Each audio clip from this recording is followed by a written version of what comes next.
Jackie, toi qui fais des réponses noires sur blanc, qu'est-ce que je vais dire? Si tu fais combattre ton père, première réponse, si tu fais enlever l'humilité de ton père ou de ta mère, sans t'associer avec ton grand-père ou ta grand-mère.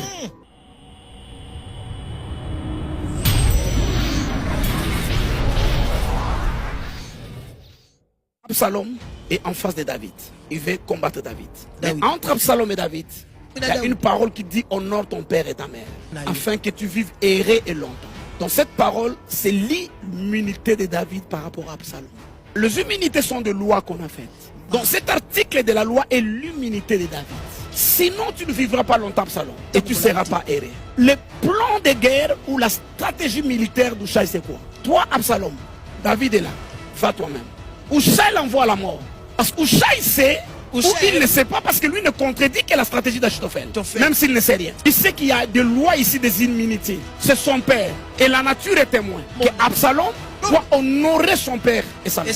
Quel que soit ce qu'ils ont fait. Même s'il n'a pas puni l'inceste d'Amnon son fils. Même s'il est sorcier papa. Même s'il est l'assistant personnel de Satan lui-même. La loi là, c'est Dieu qui l'a mis. Honore ton père et ta mère, sans aucune condition. Église, est-ce que vous avez vu le verset 1? Ephésiens 6, verset 1. Vous avez vu la différence avec le verset 2? Voyez le verset 1. Enfants, obéissez à vos parents, selon le Seigneur. Obéissance des enfants vis-à-vis des parents. C'est selon le Seigneur. Si papa t'envoie à la prostitution pour le nourrir, dis non, tu n'es pas maudit. Si papa veut t'initier à la sorcellerie, dis non. Quant à l'obéissance des enfants pour leurs parents, on dit obéissez selon le Seigneur. Les choses qui ne sont pas dans le Seigneur conformes, n'obéissez pas.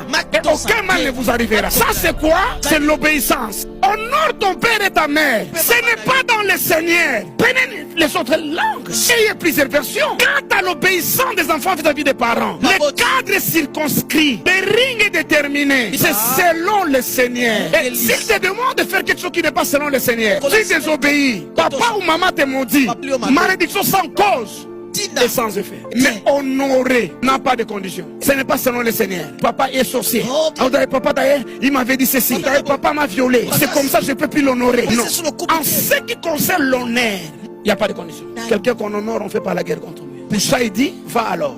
David ne te touchera même pas. Écoute-moi. S'il a le bon sang, il n'a pas besoin de te toucher. Comme il est père naturel, la nature te récupérera. Absalom en est la preuve. S'il est père spirituel, le spirituel te récupérera. Mais quel est le conseil d'Achitophel?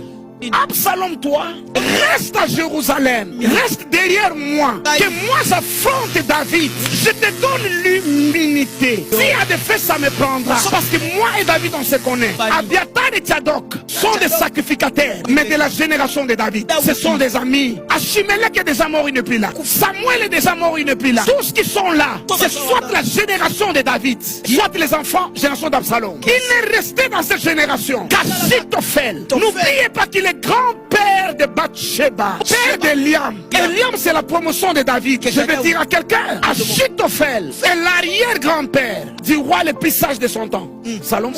Salomon est fils de Bathsheba. Bathsheba est fils d'Eliam. Eliam est fils d'Achitophel. Achitophel est l'arrière-grand-père de Salomon, le roi le plus sage. Il dit à Absalom, restez derrière. De cette génération ici, c'est moi. Les aviateurs sont les enfants. Laissez-moi là. Donnez-moi 12 000 hommes. Je te ramènerai la tête. Moussa lui dit non. Tu n'as pas besoin de quelqu'un devant toi. Passe toi-même devant. Il est en train de les livrer. Ça, c'est le jeu de votre génération. Il n'y a pas des aînés. Il n'y a pas de père spirituel. Révélation nous tous d'ailleurs. La gloire de la seconde maison. Nous de la dernière promotion. Nous serons plus glorieux. Tu vas à la mort, tu ne connais pas les choses de l'esprit. Je t'avertis que Samuel est déjà mort. Achimelech, le sacrificateur, est déjà mort. De cette génération-là, il n'y a qu'Achitophel qui est resté. C'est soit lui, soit rien. Qu'est-ce que je veux dire? Si tu veux combattre ton père, parce que chaque fois tu fais des réponses noires sur blanc. Première réponse, si tu fais enlever l'humilité de ton père ou de ta mère, va t'associer avec ton grand-père ou ta grand-mère. Si ton père t'en veut et tu décides de le combattre parce que tu en as marre, va chercher ton grand-père, va chercher ta grand-mère. Ton grand-père ou ta grand-mère te servira d'humilité et lui ira au-devant de ton père ou de ta mère, te couvrira.